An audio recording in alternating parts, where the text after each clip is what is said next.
2 കൊറിന്തോസ് 2-ാം അധ്യായം. ദുഃഖമുളവാക്കുന്ന മറ്റൊരു സന്ദർശനം വേണ്ട എന്ന് ഞാൻ തീർച്ചയാക്കി. ഞാൻ നിങ്ങളെ ദുഃഖിപ്പിക്കുന്നെങ്കിൽ ഞാൻ ദുഃഖിപ്പിച്ചവരല്ലാതെ മറ്റാരാണ് എന്നെ സന്തോഷിപ്പിക്കുവാനുള്ളത്? ഞാൻ വരുമ്പോൾ എനിക്ക് സന്തോഷം നൽകേണ്ടവർ എന്നെ ദുഃഖിപ്പിക്കാതിരിക്കാൻ വേണ്ടി മാത്രമാണ് ഞാൻ എഴുതിയത്. എൻ്റെ സന്തോഷം നിങ്ങൾ ഓരോരുത്തരുടെയും സന്തോഷമായിരിക്കുമെന്ന് നിങ്ങളെപ്പറ്റി എനിക്ക് ഉറപ്പുണ്ടായിരുന്നു.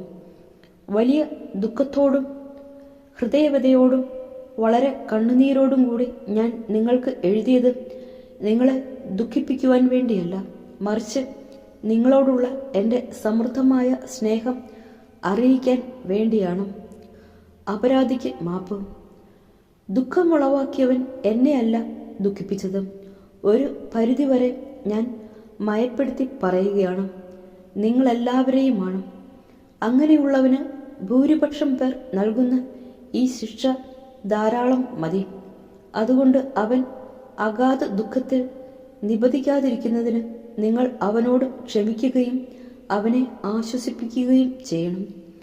നിങ്ങൾക്ക് അവനോടുള്ള സ്നേഹത്തെക്കുറിച്ച് അവന് ഉറപ്പുവരുത്തണമെന്ന് ഞാൻ അഭ്യർത്ഥിക്കുന്നു. എല്ലാ കാര്യങ്ങളിലും നിങ്ങൾ അനുസരണയുള്ളവരാണോ എന്ന് പരീക്ഷിച്ചറിയുന്നതിന് വേണ്ടിയാണ് ഞാൻ എഴുതിയത്. നിങ്ങൾ ക്ഷമിക്കുന്നവനോട് ഞാനും ക്ഷമിക്കുന്നു.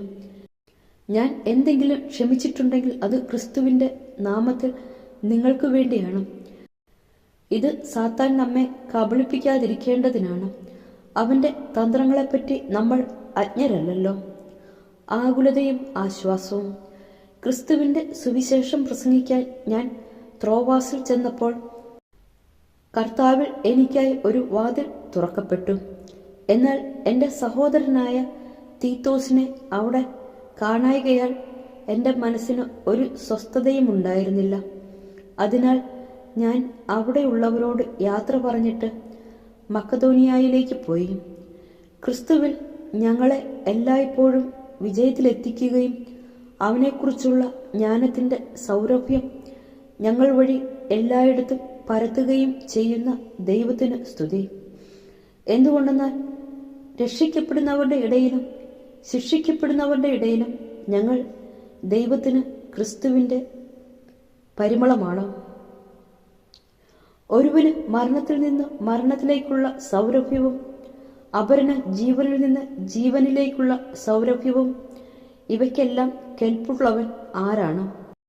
ദൈവവചനത്തിൽ മായം ചേർത്ത് കച്ചവടം ചെയ്യുന്ന അനേകരുണ്ട്. അവരെപ്പോലെയല്ല ഞങ്ങൾ, മറിച്ച് ദൈവസന്നിധിയിൽ വിശ്വസ്തരും ദൈവത്താൽ നിയോഗിക്കപ്പെട്ടവരുമെന്ന നിലയിൽ ക്രിസ്തുവിൽ ഞങ്ങൾ സംസാരിക്കുന്നു.